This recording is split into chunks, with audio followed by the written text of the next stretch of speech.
Now, the whole point of universities is to develop free thinkers capable of advancing our understanding of what is true. Is that under threat? The Education Secretary for England, Gavin Williamson, says he's deeply worried about the chilling effect on campuses of unacceptable silencing and censoring. There are plenty of academics who agree with him and point not just to the no platforming of guest speakers, but also to people feeling they're unable to voice what they think, and even the choice of books in libraries. The government plans to appoint an academic freedom champion who will investigate cases and is proposing that academics who lose their jobs in freedom of speech disputes will be able to claim compensation through the courts. Well, Rachel Schreyer's a reporter with the BBC's Reality Check, and Rachel has been looking into this. Rachel, over years, and what have you managed to establish about the sort of things we're talking about? Well, we looked at this back in 2018 and we found that quite a similar picture to what's being painted now, which is there were a handful of cases where speakers had invitations to speak revoked, although particularly by student unions rather than universities themselves, and actually very little evidence of any clamping down on free speech at an institutional level.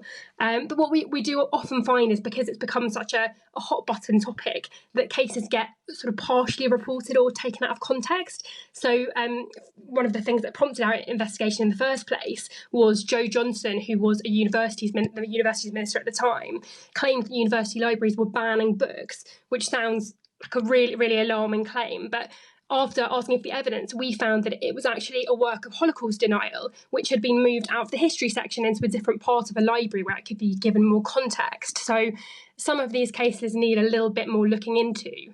And the proposals set out today, what sort of things do they include? Well, what they're looking to do is really strengthen the existing legal duty that universities already have to protect free speech. So they're now asking universities to actively promote free speech, and they're also giving individuals more recourse to challenge universities if they feel their free speech is being breached. So, for example, as mentioned, the suggestion of appointing a legally backed free speech champion who would be able to investigate cases and recommend changes. And another significant thing, I think, is that they're extending this duty to promote free speech to students' unions, as well as the universities themselves, which were previously excluded. Rachel Schreyer, thank you very much. Well, Sir Anthony Seldon is... just before we came on air, sorry, forgive me, I spoke to Michelle Donnellan, the university's minister, and asked for her assessment of the size of the problem. So I'd say this is a problem. I've spoken to countless numbers of academics and students who have identified this as a problem to me. They felt that they're unable to speak out on certain topics for fear of repercussion. And it's something that this government committed to dealing with in our manifesto. And today we're making good on that with a policy paper. And we're also going to be introducing legislation to have tangible changes here to ensure that freedom of speech remains in our universities, which, let's face it, are bastions of freedom of speech historically. And it is important that we ensure that continues to be the case. What are you doing, though, that will add to, because there are existing rights for freedom of speech, what are you doing that will make a difference? So one of the things we're introducing is a freedom of speech champion that will sit on the OFS board, and they'll be directly accountable and responsible for this area. They'll be able to introduce sanctions for universities that are out of line on this, or also offer right to redress for students or academics or speakers at universities. We're broadening and opening up the existing legislation around freedom of speech so that universities don't just have to address this issue, but also promote freedom of speech. We're going to introduce a best practice code as well, so that universities can aspire to go even further on this area. And we're bringing into scope student unions so that they will also have a legal responsibility around free speech. And we're introducing a statutory tort as well, so that individuals can pursue their cases in court to potentially get compensation. This sort of area is so difficult. I mean, you're talking particularly about repercussions, but how can you possibly prove if something that happens to you is as a result of your views on something that you mentioned to somebody once? I wonder if this is as much about sending a message as it is about the detail in the policy. I think that we have seen cases of no platforming. We've seen cases of individuals like Selina Todd that has to have security. We've seen cases of people actively saying that they're feeling the chilling effect. Look at studies done by Policy Exchange and King's College. So there is a problem there. And the champion will be examining these individual cases and looking at them and assessing whether there does need to be a right to redress for those individuals. OK, but aren't we talking about something that is almost cultural rather than something that you can deal with in legislation like this? I mean, if somebody needs security, you're not going to be able to stop that. So what we are doing is standing up for freedom of ideas, ensuring that our universities can continue to discuss lots of different issues. That's how society progresses. Understood. I'm sorry to interrupt, but in a way, it's not that I'm not challenging what your aims are. I'm just curious as to how the policies you are proposing can actually make a difference to this, and whether this isn't a much more intangible cultural challenge. No, I don't think so. Not at all. In fact, what I've outlined is quite measured in proportion to the problem that we're facing, but will also have tangible results. For instance, it will be an OFS registration condition that every university will have to follow. The champion will be examining individual cases. People will know where they need to take their case if they feel that they've been affected by issues of freedom of speech. And we're broadening the original legislation, like I said, so that actually universities have to encourage a culture of freedom of speech. So in that sense, yes, it is in an element about culture, but essentially this is about enshrining in our law even further the fundamental human right of freedom of speech.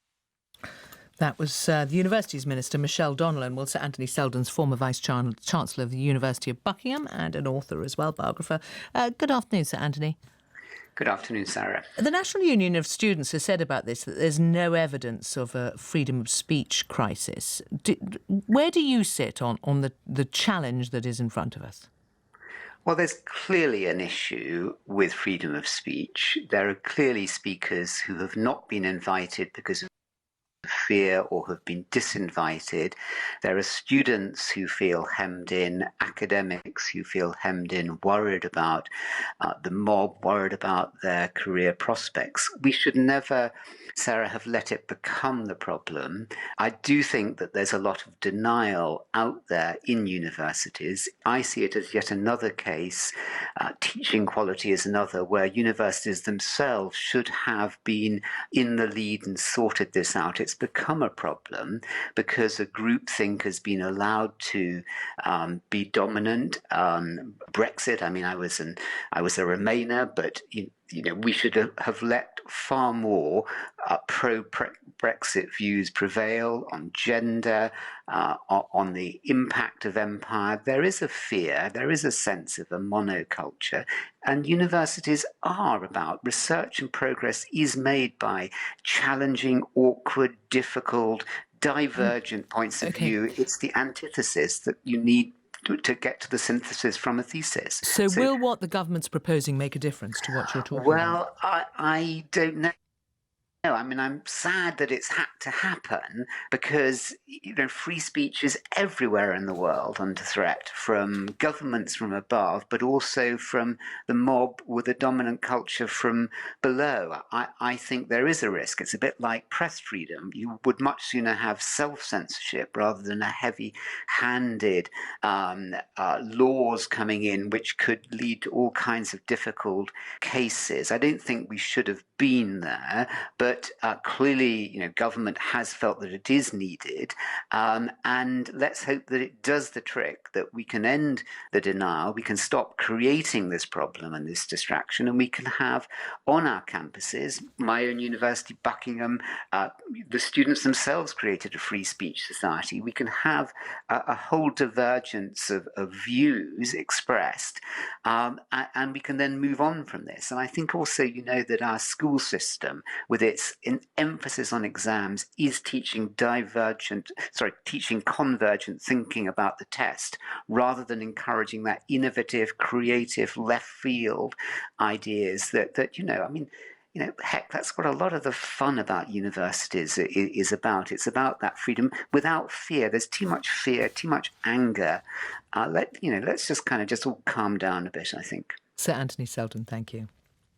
Now, on Thursday, evening, a large spacecraft, the most sophisticated vehicle of its kind, will land on Mars. It's hoping to discover the truth about life on the planet. And to learn more about this NASA mission, this week we've been speaking to Monica Grady, a leading British space scientist and professor of planetary and space science at the Open University.